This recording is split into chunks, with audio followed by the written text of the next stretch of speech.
Hello बच्चों, कैसे हैं आप सब। हम सीखेंगे विलोपन विधि से समीकरणों को हल करना। और किस प्रकार के समीकरण होंगे? रेखिक समीकरण। रेखिक समीकरण को सबसे पहले देखिए किस तरीके से लिखा जाता है। रेखिक समीकरण हमको लिखा मिलेगा a1 x प्लस b1y बराबर c1। इस तरीके से लिखा हुआ मिलेगा हमें, ठीक है। ये a1 x का गुणांक होता है और ये b1 y का गुणांक होता है। देखिए पहला समीकरण, समीकरण एक तो मिलेगा इस तरीके से लिखा हुआ, जैसे a की जगह पर क्या है 2, फिर x है और b की जगह पर क्या है 3। इस तरीके से पहला समीकरण। और दूसरा समीकरण लिखा मिलेगा a2 x plus b2 y बराबर c। इस तरीके से दूसरा दो दो समीकरण दिए रहेंगे इसमें, जैसे ये दे रखे हैं दो समीकरण। ऐसे हमें क्वेश्चन दिया रहेगा, उसे हमें विलोपन विधि से किस तरीके से हल करना सीखना है, वो हम स्टेप बाय स्टेप सीखेंगे। तो ध्यान से पूरा ध्यान वीडियो पर बनाए रखें और एंड तक पूरा वीडियो ज़रूर देखें।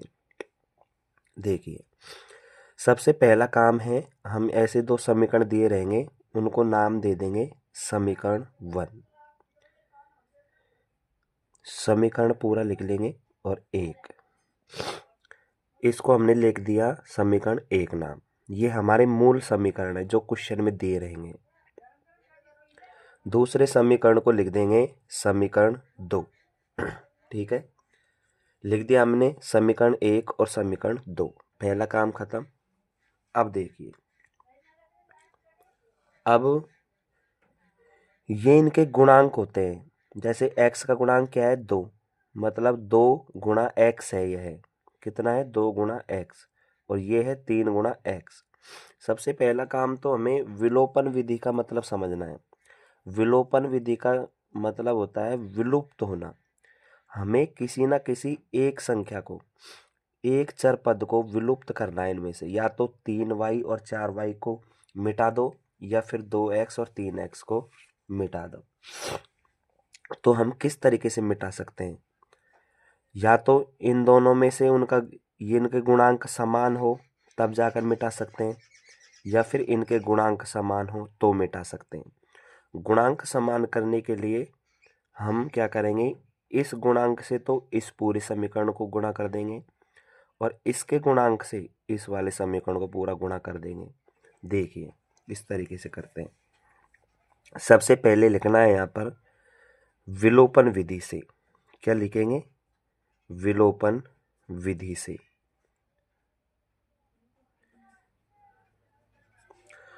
समीकरण 1 में क्या करेंगे, 3 से गुणा करेंगे। इसके इसके गुणांक से तो इसको गुणा करेंगे 3 से, तो और 2 से गुणा करेंगे इस समीकरण को। तो सबसे पहले हम समीकरण 1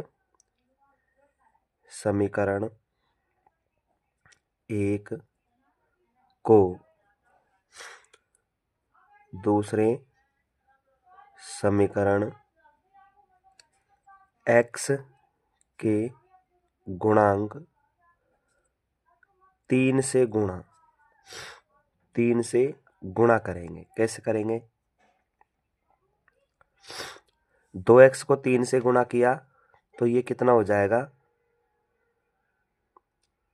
6x, प्लस 3 को 3 से गुणा करेंगे तो 9y हो जाएगा, बराबर।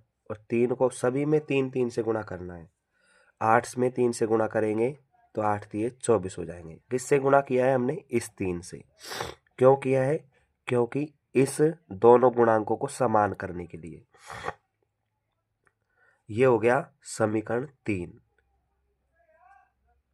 इसको समीकरण 3 नाम दे दो। ये समीकरण 1 और 2 तो ये मूल हैं समीकरण। अब हमने इसका बना लिया समीकरण 3।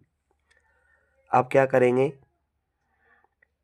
समीकरण 2 को भी इसी तरीके से गुणा करेंगे। समीकरण 2 को अब लिखेंगे, वहां पर लिखा था समीकरण 1 को, अब यहां पर लिखेंगे समीकरण 2 को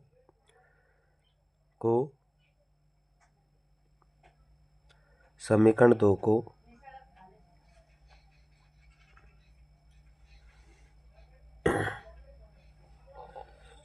ये 2 यहाँ पर आता।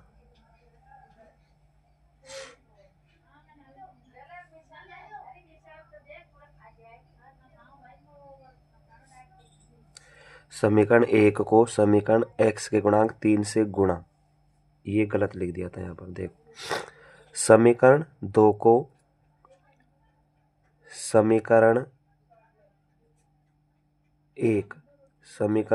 1 के गुणांक, समीकरण 1 के गुणांक 3 से गुणा। अब देखिए, इस दूसरे समीकरण को क्या करेंगे, 2 से गुणा कर देंगे सभी में। जैसे 2 गुणा 3 करेंगे तो 2 तिया 6x, माइनस 2 गुणा 4 करेंगे तो 4 दूनी 8y, बराबर 2 गुणा 5 करेंगे तो 5 दूनी 10, और माइनस का है, ये माइनस का है ना, तो माइनस का आ जाएगा। ये बन गया हमारे पास समीकरण 4। ठीक है। अब देखिए, इस तीसरे समीकरण में भी 6x हो गया और इसमें भी 6x हो गया ना। इसका मतलब अब x के गुणांक समान हो गए। अब ये आराम से कट जाएंगे। देखिए कैसे। अब हम करेंगे समीकरण 3 में से समीकरण 4 को घटाना है, समीकरण 4 को घटाना। अब काम है हमारे पास में इन दोनों समीकरणों में से घटाना। जैसे देखो 6x प्लस 9y बराबर 24। तीसरे समीकरण को तो यहाँ लिख दिया और चौथे समीकरण को इसके नीचे 6x माइनस 8y बराबर माइनस का 10। इस समीकरण में से हमें इस समीकरण को घटाना है। सबसे पहले हमने क्या किया है, गुणांकों को समान किया है, और फिर दूसरे नंबर पर समीकरण 3 और 4 बना, उनमें से तीसरे समीकरण में से चौथे समीकरण को घटाना है। ठीक है। जब भी हम समीकरणों में समीकरण घटाते हैं कभी भी, तो इनके चिन्ह परिवर्तित हो जाते हैं। ठीक है। जैसे देखो यहाँ पर माइनस है तो ये प्लस हो जाएगा, यहाँ माइनस है तो ये प्लस हो जाएगा। ठीक। अब हमें ये वाले चिन्ह मानने हैं, ना कि ये वाले। जब शुरू में कोई भी चिन्ह नहीं लिखा रहता तो इसका मतलब होता है ये प्लस है, होता है यहाँ पर लिखा नहीं रहता है। यहाँ पर भी प्लस है पर लिखा नहीं रहता है। अब देखिए, यहाँ पर ऊपर प्लस है तो घटाते वक्त क्या हो जाएगा, ये चिन्ह परिवर्तित हो जाएगा, माइनस हो जाएगा। ठीक है। अब जोड़िए, घटाइए, सॉरी, घटाते वक्त चिन्ह परिवर्तित कर दिए, तो यहाँ पर प्लस का 10 है और ये प्लस का 24 है, लिखा नहीं है पर प्लस का है। 24 और 10 कितने हो जाएंगे, 34।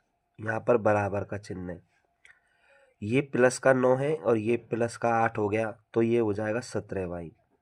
और ये देखिए, ये माइनस का 6 है और ये माइनस प्लस का 6 है, तो 6 में से माइनस का 6 चला जाएगा तो 0 बचेगा, यहाँ पर तो कुछ भी नहीं बचेगा। ठीक है। तो 17y बराबर क्या आया हमारे पास में, 34 आ गया। सॉरी, दिख नहीं रहा था, मैं इसको ऊपर नहीं लेना भूल गया। तो देखिए कैसे करते हैं। 24 और 10 कितने हो गए, 34। 9 और 8 वाई कितने हो गए, 17y। और 6x में से 6x घटा दिया हमने तो कुछ भी नहीं बचा, यहाँ पर 0 बचेगा। तो क्या हो गया, 17y बराबर 34। अब ये 17 यहाँ पर गुणा होता है पर लिखा नहीं रहता है, बराबर में 34। जब इधर कोई संख्या गुणा में होती है तो उधर जाकर बटे में चली जाती है, और बटे का मतलब है नीचे वाली संख्या का ऊपर वाली संख्या में अंश में भाग देना। इसे अंश कहते हैं, इसे हर कहते हैं। जब 17 का भाग में 34 में दूंगा तो 2 बार जाएगा, 17 कम 17, 17 दूनी 34। इसका मतलब y बराबर क्या आया, 2। ठीक है। ये देखिए, ये हमारा काम हो गया है। अब लगभग हमारा आधा उत्तर आ गया है और आधा क्वेश्चन हल हो चुका है। अब कुछ नहीं करना, ज़्यादा कुछ नहीं करना। अब मूल समीकरण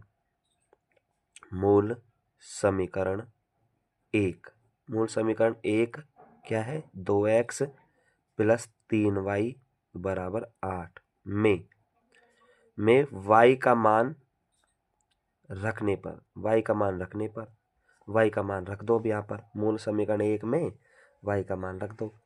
जब हम y का मान रखेंगे तो 2 की जगह पर 2 x प्लस 3 की जगह पर 3 और y की जगह पर कितना आया है, y का मान 2, तो 2 लिख देंगे बराबर। यहाँ पे कुछ नहीं लिखा है तो गुणा है, यहाँ पे कुछ नहीं लिखा तो गुणा है, यहाँ पे कुछ नहीं लिखा तो गुणा होता है, बराबर 8।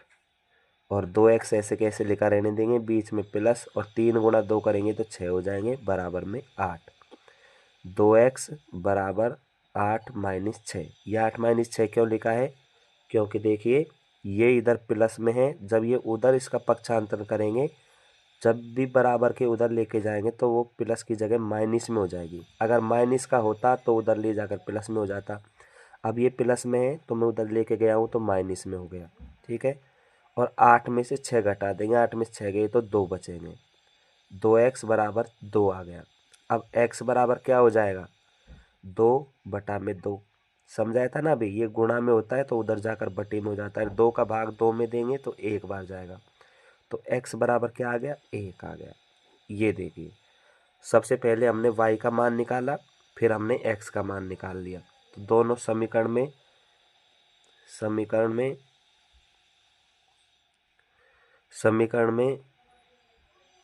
कौन कौन से युग्म हो गए, y बराबर तो 2 हो गया और x बराबर क्या उत्तर आया, 1 आया। ये हमारे आंसर हो जाएंगे, ये हमारे आंसर हो जाएंगे।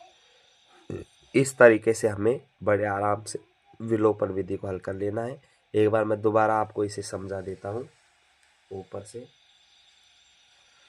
हमने सीखा विलोपन विधि से हल करना, समीकरण हल करना, ठीक है। रेखिक समीकरण इसे कहते हैं। रेखिक समीकरण को a1x प्लस b1y बराबर c, a2x प्लस b2y बराबर c, ये दो समीकरण दिए रहेंगे और इस तरीके से लिखे हुए रहेंगे, ठीक है। ये समीकरण 1 हमने लिख दिया, इसे समीकरण हमने 2 लिख दिया। यहाँ लिख लेंगे विलोपन विधि से, जिस विधि से हल करते हैं उस विधि को लिख देते हैं।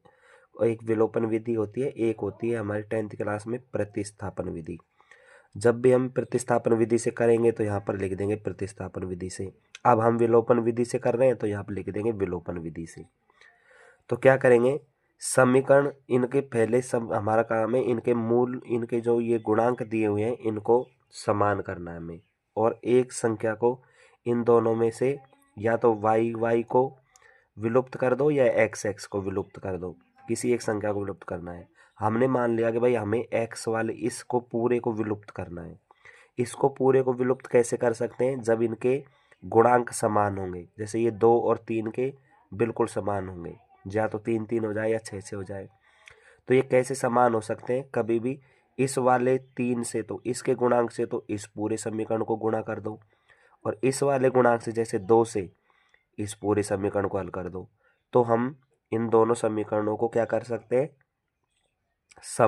इनके गुणांकों को समान कर सकते हैं। जैसे हमने इसमें 2 से गुणा किया, 3 से गुणा किया इस 3 से, तो इस वाले 3 से इस पूरे समीकरण को गुणा किया तो ये समीकरण बनकर आ गया 6x प्लस 9y बराबर 24। इसे हमने लिख दिया समीकरण 3।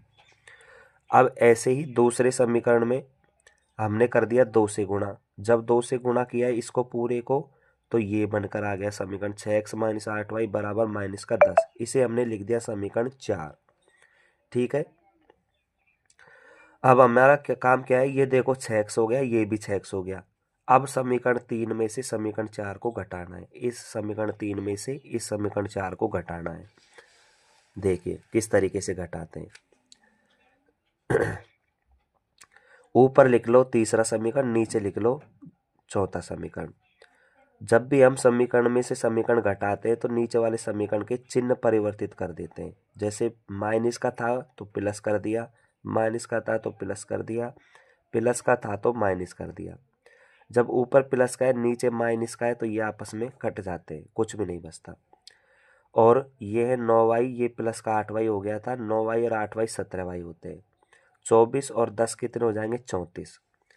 ये इधर गुणा में है, 17 गुणा y होता है, ये बीच में कुछ नहीं लिखा होता, तो उधर जाएगा तो भाग देना है 17 में, 34 में 17 का भाग दिया तो 2 बार गया, तो y बराबर कितना आ गया, 2 आ गया। अब हमें इस y के मान को मूल समीकरण 1 में रखना है। जब समीकरण 1 में रखेंगे तो 2x ऐसे कैसा लिखेंगे, केवल y की जगह पर 2 लिखेंगे, बाकी वैसा का वैसा समीकरण लिख लेंगे। फिर इसको हल करना है, पक्षांतरण करना है। यहाँ पर प्लस का 6 इधर है तो उधर जाएगा, तो माइनस का 6 कर दिया मैंने यहाँ पर। देखो जब 8 में 6 गया तो 2 बचेगा, इधर 2x ही रहेगा। और जब इधर यहाँ तक हल हो गया तो देखो यहाँ गुणा में है 2, तो उधर जाएगा तो भाग में चला जाएगा, और 2 का 2 में भाग देंगे तो 1 बार जाएगा, और x बराबर 1 हमारा आंसर आ गया। तो हमने समीकरण में कौन कौन से युग्म निकाल लिए, y बराबर तो 2 आया और x बराबर 1 आया, और हमें इन दोनों का ही x और y का ही मान निकालना था। तो हमारा ये उत्तर हो जाएगा, ये आंसर हमारा हो जाएगा। तो आई होप बच्चों आपको ये वीडियो बहुत ही अच्छे से समझ में आया होगा। आप विलोपन विधि से समीकरणों को हल करना सीख गए होंगे। अगर आप सीखे हो, कुछ अच्छा लगा हो वीडियो में, तो वीडियो को लाइक करें, और चैनल पर आप नए हो तो चैनल को सब्सक्राइब करें और एक प्यारा सा कमेंट कर दें। थैंक यू बच्चों।